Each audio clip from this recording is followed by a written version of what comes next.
पता लग रहा है कौन सी शिक्षा इन्हें दे रहे हैं। कौन से धर्म में लिखा हुआ है कि मार काट करिए, लोग को मारिए और शासन करिए, कब्जा ली, कितनी जमीन जायदाद, कितना धन, कितने संसाधन लोगों को चाहिए। क्या वे यही कहते हैं कि सारी दुनिया के संसाधन तुम इकट्ठा कर लो और सबको मार दो? कौन से धर्म ग्रंथों में ये लिखा हुआ है कि इस तरह से लड़ाई करिए? जय हिंद, मैं हूं परवेज पंवार और आप देख रहे हैं एलकेबी हिंदुस्तान। जिस तरह से दुनिया के अलग अलग देशों में इस समय अशांति का माहौल है, उसको लेकर हम चर्चा करेंगे। इंजीनियर अशोक पंवार जी हमारे साथ मौजूद हैं, जो पूर्व में भी कई वीडियो में चर्चा कर चुके हैं। सबसे पहले तो पंवार साहब, आपका स्वागत है। नमस्कार जी, बहुत बहुत आभार आपका। पंवार साहब, जिस तरह से दुनिया के अलग अलग हिस्सों में, चाहे ईरान और इजराइल का हो, अशांति का माहौल है, इसको किस तरह से आप देखते हैं? यदि मनुष्यता के या इंसानियत के परिप्रेक्ष्य में देखा जाए तो जो भी ये लोग कर रहे हैं मानवता के खिलाफ कर रहे हैं। जो इन्होंने डेवलपमेंट किया कि कई कई सौ किलोमीटर से बैठे लोग मिसाइल्स के माध्यम से लोग को टारगेट बनाकर कुछ भी ध्वस्त कर सकते हैं। लेकिन यदि दूसरे तरीके सोचा जाए, इन्होंने इन्हीं हथियारों से मासूम बच्चों को मार दिया, लोग मीटिंग कर रहे हैं उन्हें मार दिया जी। भाई, यदि कोई किसी से विरोध है तो क्यों ना बैठ के हम सुलह मशवरा कर लें। यानी आपको लगता है कि ये जो विवाद है, ये शांति व्यवस्था कायम करके आपसी तालमेल से इसको कम कर लेना चाहिए? अच्छा, शांति ही फिर भी, शांति के माध्यम से ही फिर भी इसको खत्म किया जाएगा। लेकिन अब तो ये अपनी ईगो कहिए या अहंकार कहिए या क्या करना चाहते हैं या सर्वप्रथम व्यक्ति बनना चाहते हैं विश्व के, इसी को लेकर ये सब गोलमाल कर रहे हैं। यानी अब आपको लगता है कि ये सब प्रतिष्ठा का विषय बन गया है? प्रतिष्ठा चाहिए, लेकिन ये नहीं समझते एक और शक्ति इनके ऊपर है, वो इन्हें देख रही है कि तुम सर्वप्रथम सिर्फ उन्हीं लोगों में बन सकते हो जी, जो इस सर्वप्रथमता की होड़ में लगे हुए हैं जी। और मुझे तो नहीं समझ आ रही भाई कैसे ये पढ़े लिखे लोग हैं।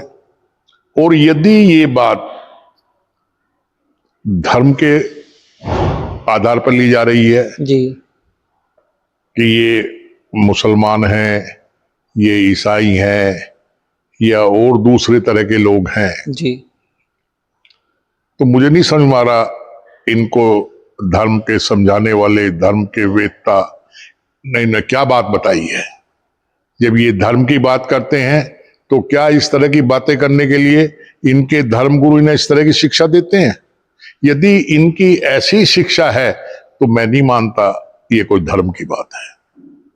तो इसके लिए किसको जिम्मेदार आप मानते हैं? क्या लगता है आपको कि कौन जिम्मेदार है इस अशांति का? जिम्मेदार तो यदि मैं कहूं तो सबसे प्रथम जो शिक्षा देता है पेरेंट्स देते हैं, परिवार देता है, आसपास देता है, और इसकी एक बारीकी से जो परीक्षण करता है या और लोगों को ज्ञान देते हैं, ये धर्मगुरु हैं। जो हमारे धर्मगुरु हैं जो मंदिरों में बैठते हैं या अलग अलग बैठ के वार्ता करते हैं, भाषण देते हैं, ऐसे ही दूसरे धर्मों में मौलवी हैं या और दूसरे हैं, उनके चर्चों में भी इसी तरह के धर्मगुरु हैं। पर ये मुझे नहीं पता लग रहा है कौन सी शिक्षा इन्हें दे रहे हैं। कौन से धर्म में लिखा हुआ है कि मार काट करिए, लोग को मारिए और शासन करिए, कब्जा ली, कितनी जमीन जायदाद, कितना धन, कितने संसाधन लोगों को चाहिए। क्या वे यही कहते हैं कि सारी दुनिया के संसाधन तुम इकट्ठा कर लो और सबको मार दो? कौन से धर्म ग्रंथों में ये लिखा हुआ है कि इस तरह से लड़ाई करिए और इन लोगों को खत्म करिए और अपना इनके संसाधनों पर अपना कब्जा करिए? यदि इस तरह के लोगों की इस तरह की नीयत है तो मैं ना तो उनको मंत्री मानता हूं, ना प्रधानमंत्री मानता हूं, ना राष्ट्रपति मानता हूं। ये अपने मन के, कायदे में तो कहें ये अपने मन के राष्ट्रपति हैं, अपने मन के प्रधानमंत्री हैं और अपने मन के ही ये लोग गुरु हैं। अब जिस तरह से ये लगातार समस्याएं बढ़ रही हैं दुनिया के अलग अलग हिस्सों में, तो अब इसको समाधान के रूप में आप पंवार साहब किस तरह से देखते हैं? क्या समाधान इस समस्या का होना चाहिए? इनका समाधान तो एक ही है कि कुछ लोग जो ये हमारे उच्च स्तरीय प्रथम पंक्ति के व्यक्ति हैं, जिन्हें हम विद्वान कहते हैं, ज्ञानी बोलते हैं, जैसे ये गुरु लोग जो है धर्मगुरु गारंटी लेते हैं कि ये सुधार कर देंगे, ये कर देंगे, या जो और मुल्ला मौलवी हैं या दूसरे उनके चर्च के पादरी हैं, जी जी, उनमें से भी अच्छे लोग ये मीटिंग करें कि भाई ये गलत हो रहा है, और उन जो हमारे या जो जनप्रतिनिधि हैं ये विश्व के जी, अलग अलग कंट्री के, इनको समझाया जाए कि भाई ऐसा नहीं है, जियो और जीने दो। मानवता तो यही कहती है। यदि इनमें मैं एक आपके माध्यम से कहना चाहूंगा, यदि हे गुरुओं, धर्म गुरुओं, सभी धर्मों के, यदि तुम में थोड़ी भी मानवता है तो इस युद्ध को बंद कराएं। प्रत्येक देश का धर्मगुरु और विभिन्न धर्मों के, जातियों के लोग इन्हें समझाएं और इस नरसंहार को बंद करें। अच्छा, जिस तरह से आपने कहा कि धर्मगुरु संदेश दें, ईरान के जो सुप्रीम लीडर थे खोमेनी, वो तो खुद एक धर्मगुरु थे। हाँ, मैंने उनके बारे में सुना है, पढ़ा है। वो जब युवावस्था में थे जी, तो बहुत ही अच्छे सच्चरित्र व्यक्ति थे, बहुत अच्छे युवा थे जी, लेकिन आहिस्ता आहिस्ता जब इन्होंने देखा कि भाई लोगों को बहला फुसलाकर और वे बात करना ग्रंथों की बात कह के कि ये ऐसा है, ऐसा होना चाहिए, जो इस तरह की कथाएं हैं जो कहीं लिपिबद्ध नहीं है जी, लेकिन लोग कहते आ रहे हैं, कोई कोशिश भी नहीं करता। भाई जब ये ए ग्रेड का व्यक्ति जो इतना बड़ा है, इसके पीछे इतनी जनता है, ये बोल रहा है तो सत्य ही होगा। जी, जी, तो वो भी इसी चकाचौंध में आके आज इस स्थिति को प्राप्त हो गए।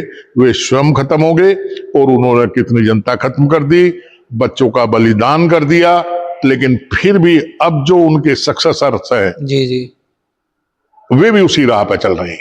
बड़े दुख की बात है। ये ऐसा विषय नहीं है कि लोगों का, उन्हें पता ही नहीं है कब मैं मर जाऊं। सायरन और ऐसी ऐसी आवाजें टैंकों की, हवाई जहाजों की आ रही हैं, लोगों को अशांत है। फिर क्या उनका जीवन है? ईश्वर ने, अल्लाह ने यहां लोगों को भेजा था, जाइए प्रकृति का सही तरह से संरक्षण करिए और वहां आनंद प्राप्त करिए और हर जीव जंतु को, वनस्पति को सही तरह से रखिए। लेकिन ये उसका विपरीत हो रहा है। कैसा समय आ गया है, कैसे लोग आ गए हैं जो इंसानियत ही भूल गए।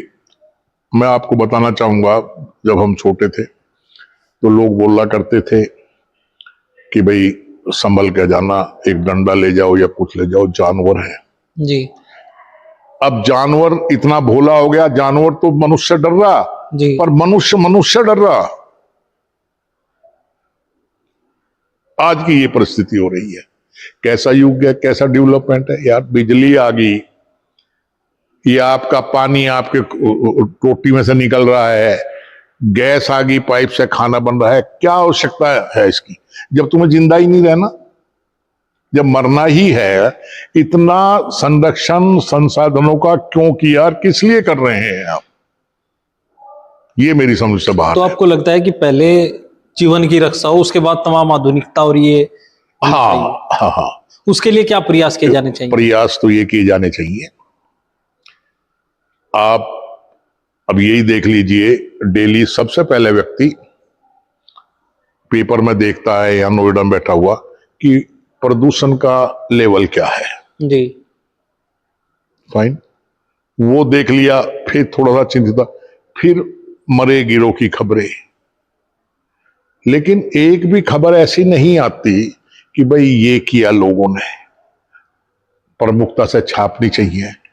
इतने लोग बैठा के, इतने फलाने गुरुजी ने या फलाने आदमी ने या किसी जनप्रतिनिधि ने ऐसा कहा, भाई साफ स्वच्छ रखियो बढ़िया, और अपने आप ध्यान रख रहे हैं। सरकारी आदमी बढ़िया तरीके से अपने विभागों का कार्य सुचारू रूप से कर रहे हैं, और इस तरह से, और वो होता भी है। सफाई अभियान, बड़े प्रथम पंक्ति के लोग झाड़ू लेकर साफ करते हैं, बस फोटो तक सीमित हो जाता। जी। लेकिन यदि धरातल में लोग सच्चे मन से जिस उद्देश्य से ईश्वर ने इनको भेजा है उस उद्देश्य से कार्य करें, तो वो दिन बहुत जल्दी आ जाएगा कि सब लोग सुख से अपना जीवन व्यतीत करेंगे। यदि मनुष्य हो के भी आपके हृदय में अपने परिवार के प्रति चिंता, अपने लिए चिंता, और 10 पीढ़ी तक स्टोरेज करने की जो चिंता है, यही ये मुख्य कारण है लड़ाइयों का, हिंसा का और मनमुटाव का। आपने कहा अहिंसा, मनमुटाव, ये तमाम चीजें, ये आज के दौर में जो है, ये सामान्य सी परिस्थितियों में ऐसा हो रहा है, भाई भाई से लड़ रहा है। ये कोई धर्म जाति की लड़ाई नहीं है, भाई से शुरू हो जाती है अब इससे ही। तो इसके लिए आपने कहा कि धर्मगुरु जो हैं उनको प्रयास करना चाहिए। क्या आपको लगता है कि उस तरह से प्रयास नहीं कर रहे हैं? प्रयास करते तो ये घटना ही ना घटती। जो प्रमुख लोग हैं उनका उद्देश्य ही ये होना चाहिए कि कहीं अशांति तो नहीं है, कोई मन अशांत तो नहीं है। मैं एक बात कहना चाहूंगा, यदि एक भी शरीर का मन अशांत है जी। तो वो बहुत लोगों के लिए चिंता का विषय बन सकता है। तो प्रमुख लोगों का उद्देश्य ये होना चाहिए, कोई व्यक्ति किसी भी कारण से हिंसात्मक ना हो। लेकिन इसके कई कारण हैं। सबसे पहले बात है अनवांटेड स्टोरेज वस्तुओं का, जी। धन का, संपत्ति का, जायदाद का। जी। ये सबसे प्रमुख कारण है। यदि ये बता दिया जाए कि भाई सबको सब चीजें मिलेंगी, सब चीजें सबकी हैं, जी। तो ये नफरत पैदा ही नहीं होगी। नफरत जो पैदा होती है संसाधनों के सही तरह से बंटवारा ना होने पे, और एक ही व्यक्ति सारी संपत्ति चाहता हो, यही एक अहंकार का कारण हो जाता है। और ये और कुछ नहीं, अहंकार है। अब ये बताइए, यदि मैं कोई ऐसी चीज रख सकता हूं अपनी सुरक्षा के लिए, तो आप क्यों नहीं रख सकते? क्यों नहीं उसका डेवलपमेंट कर सकते? चंद लोग बोल रहे हैं भाई तुमने ये एटॉमिक पावर आप जनरेट नहीं कर सकते, आप एटम बम नहीं बना सकते। क्यों नहीं बना सकते भाई? कोई है ना कहने वाला? तुमने बना दी, तुम्हारे पास है, लेकिन वो क्यों नहीं बना सकता? जी। मैं उनकी पिछली बातों को नहीं गाना चाहता कि वे कैसे आए कैसे नहीं आए, क्योंकि कहीं ना कहीं सब लोग ऐसे ही आए हैं।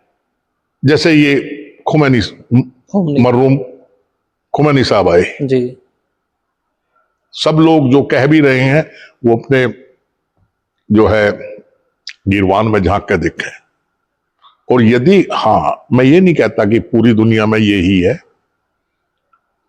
लेकिन फिर भी कहीं ना कहीं ये अनिश्चितता जीवन की सभी के दिलों में घर कर रही है।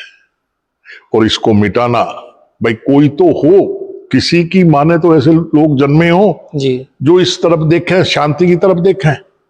हम किस लिए आए यहाँ? हम आए हैं भाई सवेरी हमें दिन में खाना चाहिए, फिर कपड़े चाहिए, फिर सोने को मकान चाहिए। भाई इसी को खत्म कर दोगे तुम? जी। है? जब मनुष्य की आवश्यकता की चीजों को ही खत्म करोगे तो भाई तुम कहाँ के बड़े हो, कहाँ के पढ़े लिखे हो, कहाँ के वैज्ञानिक हो, कहाँ के छत्रपति राजा हो, हैं? जी कहाँ के। और ये देखिए, नोबेल पुरस्कार, नोबेल पुरस्कार उन लोगों को दिया जाता है जो किसी भी क्षेत्र में मनुष्य के उपयोगी चीजों का संरक्षण करें जी या डेवलप करें और लोगों के हृदय में मानवता पैदा करें। यदि इतने नोबेल पुरस्कार दिए हैं भाई, इतने व्यक्ति तो यहां पर रामराज ला देते। जी नदियां, दूध की नदियां बहती, अब यहां बह रहे हैं ये क्या बोलते हैं, मिसाइल्स बह रही हैं। जी जी भाई मिसाइल्स की जरूरत क्या है, मुझे ये बताओ।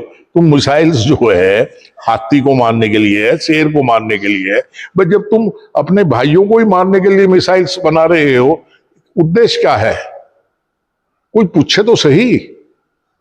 भाई ये कर दिया, अरे भाई तुम हम आदमी मारने, इसका मतलब तुम राक्षस हो, हैं? अब तक रावण को जला रहे हैं, जी अब फिर ये जलाने पड़ेंगे। और ये रावण तो वैसे ही जल जा आग से, इन्हें जलाने के लिए ऐसे ऐसे इनके वो बनाने पड़ेंगे, मुखोटे क्या बोलते हैं उनको, पुतले पुतले। इनके लिए मिसाइल्स मारनी, मिसाइल छोड़नी पड़ेंगी। जी जी वाह भाई वाह। तो आप भी प्रवेश जी, जो इस तरह के लोग हैं, समाज के अगुवा हैं, जी उनको बोलिए कि समाज में शांति का संदेश दें।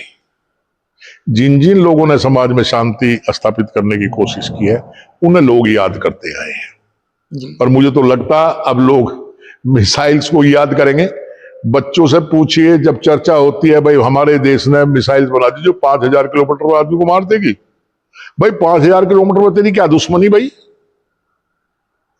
क्यों जी? पहले तो तीर कमान ही थे, अब मिसाइल से वहां मार देंगे। आप मीटिंग कर रहे हैं, मीटिंग मार देंगे। आप वहां के जो सुप्रीम है उसको उठा लाते हैं दूसरे देश के लोग। हो क्या रहा है? ऐसा तो कभी जब हम सुनते हैं महाभारत में भी नहीं हुआ, दूसरे युद्धों में भी नहीं हुआ। लोग आज शक्तिशाली हैं तो आमने सामने लड़ते थे ना। जी यदि किसी को नफरत है भाई, तुम आमने सामने आके लड़ो उनसे, तुम जाने। लेकिन कुछ भी नहीं, ऐसे ही चल रहा। ज्ञान का अर्थ ही लोग भूल गए। ज्ञान का मतलब है कि आदमी अपना जीवन किस तरह से व्यतीत करे, अच्छी तरीके से व्यतीत करे। जी जी गर्मी लग रही है तो सर्दी की व्यवस्था हो जा, सर्दी लग रही तो गर्मी की व्यवस्था। जी भाई तब तो हम जाने, ये अब तक तो बात ठीक थी। जी अब ये बात यदि कोई व्यक्ति डेवलपमेंट करेगा तो उसे आप मार दो अपने हिस्से बैठे बैठे, गलत। ये निंदनीय सब्जेक्ट है। तो इंजीनियर अशोक पंवार जी हमारे साथ मौजूद थे, जिनसे हमने दुनिया के अलग अलग हिस्सों में जिस तरह से अशांति का माहौल है उसको लेकर चर्चा की। इस वीडियो में बस इतना ही। आगे के अपडेट के लिए बने रहिए एलकेबी हिंदुस्तान के साथ। जय हिंद।